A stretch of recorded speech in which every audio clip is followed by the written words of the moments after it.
have a couple of questions for your like conservative people in your life who are like, not all police are bad. How many do they estimate?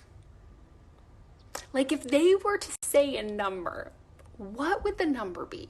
And also, what is their mindset of how we would find out which ones are bad?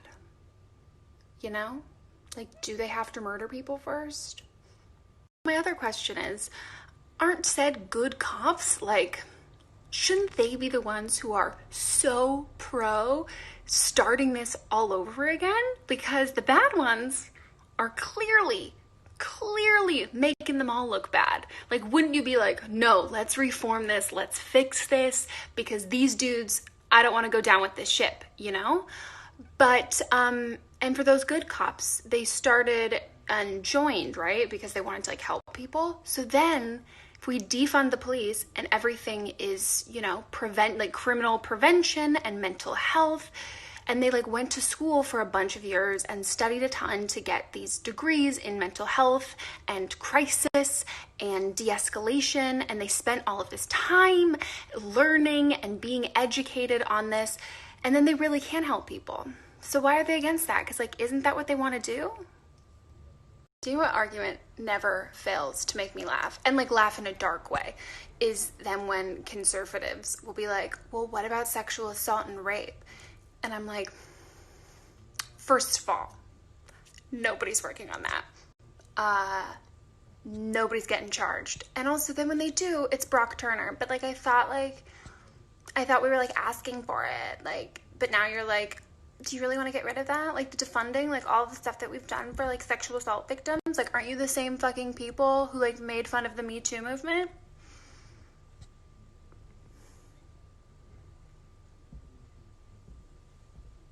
Also, the other argument that I think is wild are people who are like, but all of like the crime and everything, like we could never live in a society like that. And I'm like, you do realize that like America is the only fucking place that is like this, with like the for-profit prison system. Like, and they're like, well, what are we gonna do for school shooters? I'm like, I thought we were doing thoughts and prayers, Becky.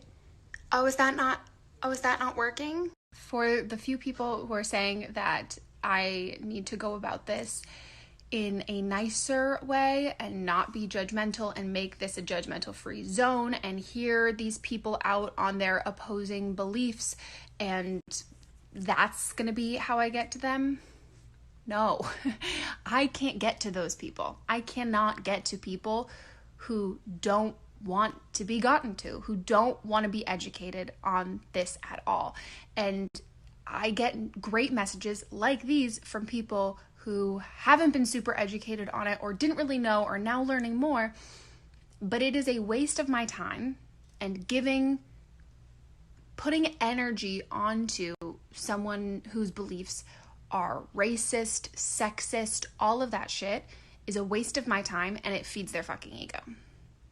I'm not gonna reach a fucking hard right, far right, alt conservative. Nobody is like lightweight for Trump. And he is a new breed of Republican. Like, he is a Republican that some Republicans don't even like. I am a fucking liberal girl who was raised Green Party by two activists in NorCal smoking weed.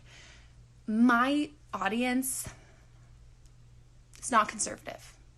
Never has been, never will be at all. I think I said, hell yeah, abortions, fuck the police in videos when I was like, I don't know, 17.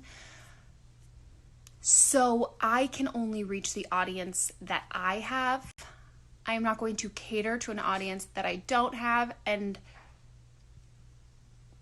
it's just not worth the fucking time. Not worth the fucking time. Not worth the fucking time. Not worth the fucking time. Forgot to put the messages that I was saying.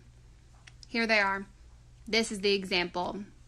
These are the kinds of people that I can reach and have been able to reach, which is so great. You know?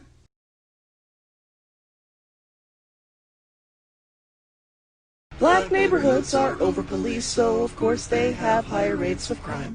And white perpetrators are undercharged, so of course they have lower rates of crime.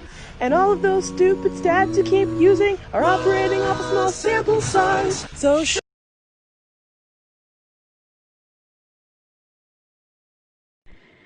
see, that's another thing. When you talk about a revolution, most people think violence, without realizing that the real content of any kind of revolutionary thrust lies in the. And in order to even tackle that question or that scenario of all cops being bad, we have to get to the root of what policing is and how it began in the first place. The entire concept of policing in the United States came from slavery. You had the night riders who used to ride around and make sure, slaves weren't running off the plantation and policing them. Where are you going? Where's your papers? Blah, blah, blah. If you were free, where's your free man's papers? Like, constantly on their ass. Slaves became free and they were able to actually, move about as they wished. You had the same kind of police that were constantly, harassing them, terrorizing them. Where are you going? What are you doing? Because at the end of the day, and Angelica Ross actually talked about this on a live the other day, my friend Steph posted it,